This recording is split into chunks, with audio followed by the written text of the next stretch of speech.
Students, इस video में हम करने वाले हैं chapter introduction to Euclid geometry की एक्सरसाइज 5.2। तो क्वेश्चन 1 लेते हैं। How would you rewrite Euclid's fifth postulate so that it would be easier to understand. तो इसके लिए आपने इससे पहले का थ्योरेटिकल पार्ट अगर पढ़ा है तो वहां पर दिया हुआ प्लेफेयर्स एक्सियम। तो प्लेफेयर्स एक्सियम के अकॉर्डिंगली क्या होता है, two distinct intersecting lines can not be parallel to the same line. इसको हम समझते हैं, सपोज दो आपके पास इंटरसेक्टिंग लाइन्स है, ठीक है, और कोई एक थर्ड लाइन है। तो अगर ये दोनों इंटरसेक्टिंग लाइंस हैं तो सेम लाइन के पैरेलल नहीं हो सकती, कोई एक ही पैरेलल हो सकती है।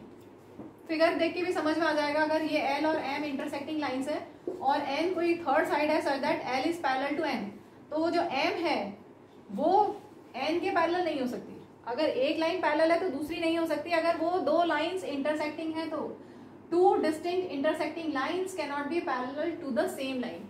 तो ये है Playfair's axiom and this is equivalent version of Euclid's fifth postulate. तो क्वेश्चन 1 क्लियर हो गया। 1 में यही पूछा है, रीराइट करेंगे हम यूक्लिड्स फिफ्थ पोस्टलेट को। तो two distinct intersecting lines can not be parallel to the same line and this is known as Playfair's axiom. Next question, does Euclid's fifth postulate imply the existence of parallel lines? Yes, it imply existence of parallel lines. अब fifth postulate क्या, एक बार थोड़ा सा brief में बता देती हूँ। हमने उससे पहले जब यूक्लिड्स पोस्टलेट्स किए थे तो डिटेल में समझा था।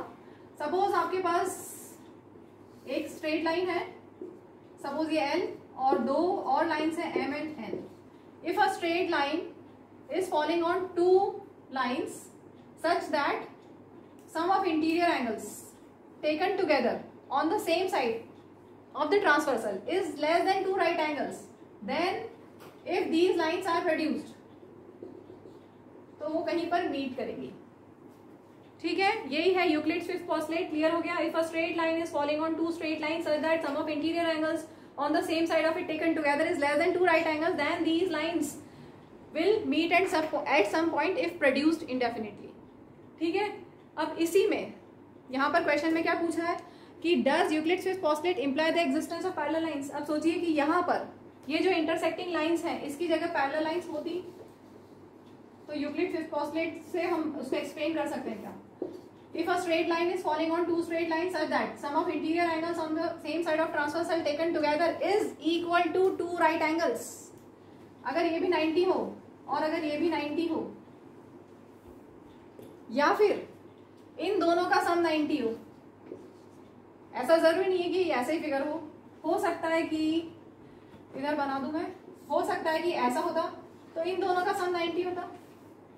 अगर इन दोनों का सम 90 होता, sum of interior angles on the same side of transversal, अगर 90 नहीं 180, टू राइट एंगल्स, अगर इन दोनों का सम टू राइट एंगल्स हो, ऐसे हो या ऐसे हो, तो क्या होगा, लाइंस पैरेलल होंगी।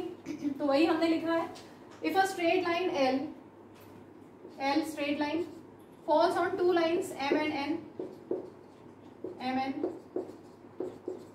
such that sum of interior angles on one side of L, sum of interior angles on one side of L, suppose ये एंगल 1 और एंगल 2, अगर इनका सम क्या, angle 1 plus angle 2 is equal to two right angles, two right angles means 180, then by Euclid's fifth postulate two lines will not meet on that side of L। ये lines अगर इन दोनों का sum is equal to two right angles है, या बोल सकते हो 180 डिग्री है, अगर इन दोनों का सम 180 है तो ये लाइंस मीट नहीं करेंगी, इस साइड पे मीट नहीं करेंगी, दूसरी साइड पे भी मीट नहीं करेंगी।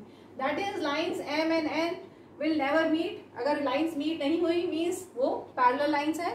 सो Euclid's fifth postulate imply the existence of parallel lines. Clear है? चलिए वीडियो को यहीं पे एंड करते हैं। Exercise complete. Thank you, bye.